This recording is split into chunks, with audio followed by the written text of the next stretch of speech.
I get asked at least daily, what recommendations do you have for passing the National Registry?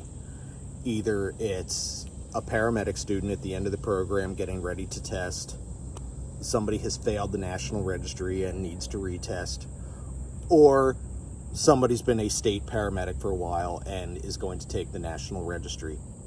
And my answer isn't wildly inspirational, nor is it the most popular, but it is your job to pass the National Registry. Certainly, ask for help. If you have questions about a specific topic, ask questions. But ultimately, it's on you. A shitty instructor is not, it's a problem.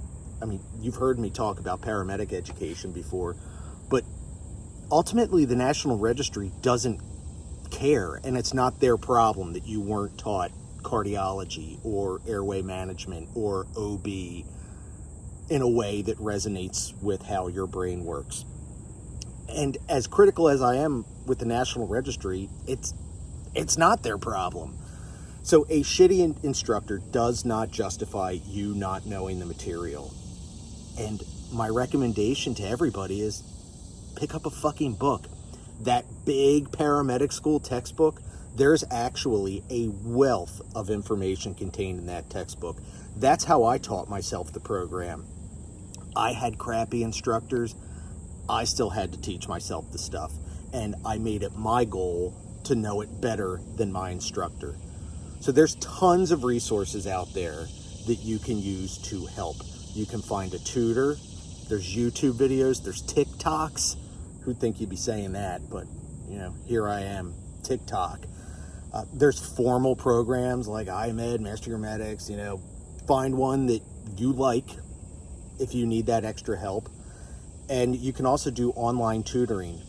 But remember, if you get one of these programs, or you get a tutor, or you find a mentor that you ask questions to, that is not a replacement for doing the hard work yourself. It is ultimately on you. So as far as actual strategies for knowing the material, take notes during your lecture. That evening, read your notes, read the textbook, highlight stuff in the textbook. Don't be one of these people that highlights the entire friggin' book. Highlight important points. And then, it's a lot of work, but this is how you learn it. Make an outline for that module or lecture based on your notes from the lecture and what you have highlighted in the textbook. Combine them and make a lovely document, and then study it. Remember, paramedic school is taught in a modular format, so if you learned airway in March, you might not go back to it for the rest of the program. So to make sure that information doesn't get stale, I highly, highly, highly recommend doing your work that night, studying your stuff, and then take an extra 10, 15 minutes to pick a random module from the past and read your notes. If you have done a good outline, like I said, and good note-taking, it's going to keep that stuff fresh in your brain.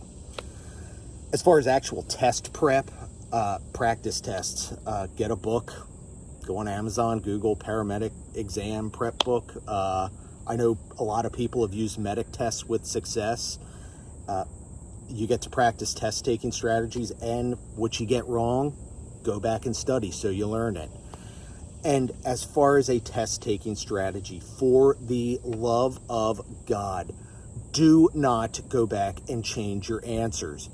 The first inkling that pops up in your mind is usually the correct answer. So if you see an EKG that shows ST elevation in 2-3 and AVF, and they say, what kind of MI is this? And you think, oh, it's an inferior wall. And then you go, well, I don't know, that was too easy. They said the patient has a good blood pressure, and typically they have hypotension, and I don't know, maybe there's a little bit of ST elevation in V5. No, stick with the friggin' inferior wall MI. You were right to begin with. Anyway, that is my answer to one of the most common questions that I get in the DMs.